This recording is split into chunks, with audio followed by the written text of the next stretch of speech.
ការអត់ទោសឲ្យអ្នកដទៃក៏ជាការដោះខ្លួនឯងឲ្យរួចពីកំហឹងហើយនឹងដោះខ្លួនឯងឲ្យរួចពីការអន់ចិត្តហើយក៏ដូចជាចិត្តដែលជូរចត់ដែរ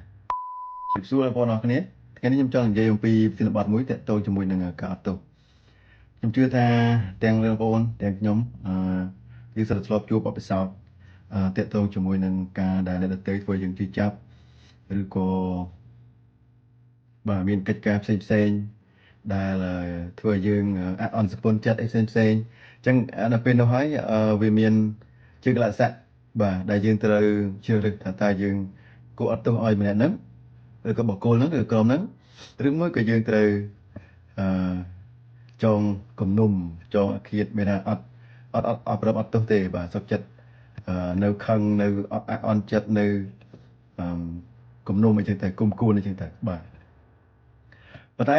យើងមើលនៅក្នុងអត្ថបទគម្ពីរតាក់ទងជាមួយនឹងរឿងរបស់ស្ដេចបាទខ្ញុំនឹងនិយាយអំពីនៅក្នុងខគម្ពីរហ្នឹងតាក់ទងជាមួយនឹងរឿងអត់ទោសបាទមានពេលមួយស្ដេចនៅក្នុងប្រទេសមួយហ្នឹងបានចាប់ផ្ដើមគិតបញ្ជីជាមួយនឹងកូនបំណុលរបស់ព្រះអង្គអញ្ចឹងគេក៏នាំកូនបំណុលម្នាក់ដែលជំពាក់ប្រាក់រាប់លានមកឲ្យស្ដេចអញ្ចឹងណាបាទហើយប៉ុន្តែអ្នកនោះគាត់គ្មានប្រាក់សងទេបាទគាត់អត់មានប្រាក់ដើម្បីសងស្ដេចទេនៅពេលនោះស្ដេចបានបញ្ជាឲ្យគេលក់ទាំងគាត់ទាំងប្រពន្ធនិងកូនរបស់គាត់និងទាំងរបស់របរដែលគាត់មានដើម្បីយកមកសងប្រាក់បំណុលដែលជំពាក់ស្ដេចនោះប៉ុន្តែអ្នកបម្រើនឹងបានលុតជង្គង់ក្រាបទាបព្រះបាទទាដល់ស្ដេចហើយទូលអង្វរថាសូមព្រះរាជាមេត្តាអត់ឱនពន្យាពេលឲ្យទូលបង្គំផងទូលបង្គំនឹងសងព្រះអង្គវិញគ្រប់ចំនួនអញ្ចឹងនៅពេលដែលស្ដេចចាប់ផ្ដើម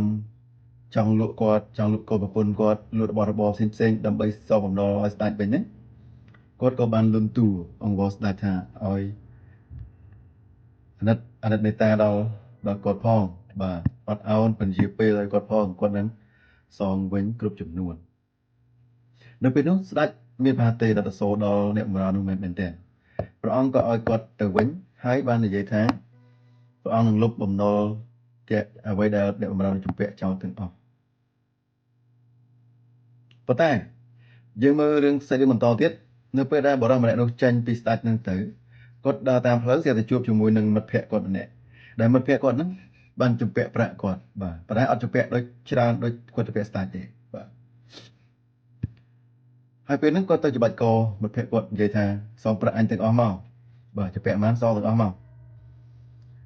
គូកនឬក៏មិត្តភក្តិរបស់គាត់ហ្នឹងបានលើកជង្គង់ទូលអង្វរថាសូមអត់ឱនពន្យាឲ្យគ្នាផងគ្នាអត់ទាន់មានលុយទេពេលណាមានគ្នានឹងសងឯងវិញគ្រប់ចំនួនប៉ុន្តែអ្នកបម្រើហ្នឹងមិនព្រមទេបាទថែមទាំងយកម្ចាស់យកមិត្តភក្តិបាទមិត្តភក្តិដែលជំពាក់ប្រាក់គាត់ហ្នឹងទៅឃុំឃាំងរហូតទាល់តែសងបំណុលគ្រប់អ្នកបម្រើផ្សេងទៀតបានឃើញកិច្ចការហ្នឹងក៏យករឿងហ្នឹងទៅទូលស្ដេចពេលបងប្អូនដឹងមិនទេស្ដេចខឹងខ្លាំងមែនទែនបាទអញ្ចឹងពេលហ្នឹងស្ដេចក៏បានហៅឲ្យគេហៅអ្នកបម្រើហ្នឹងមកវិញហើយស្ដេចបាននិយាយទៅគាត់ថាណែអ្នកបម្រើអាក្រក់យើងបានសងបំណុលឯងចោលទាំងអស់ព្រោះឯងបានទទូចអង្វរយើងអាណិតឯងមេត្តាឯងហេតុដូចម្ដេចបានជាឯងមិនព្រមអាណិតមេត្តាដល់មិត្តភក្តិរបស់ឯងដែលជំពាក់ប្រាក់ឯងតិចតួចដូច្នេះពេលនោះស្ដេចទ្រង់ខ្ញាល់មែនទែនទ្រង់ក៏បញ្ជាគេឲ្យយកគាត់នឹងទៅធ្វើទរណកម្មរហូតតតែសងប្រាក់គ្រប់ចំនួនវិញទើបដោះលែងអញ្ចឹងបើយើងមើលតាមសាច់រឿងនេះដំបូងបរិះម្នាក់ហ្នឹងជាអ្នកបម្រើស្ដេចហើយគាត់បានជំពាក់លុយស្ដេចច្រើនមែនទែន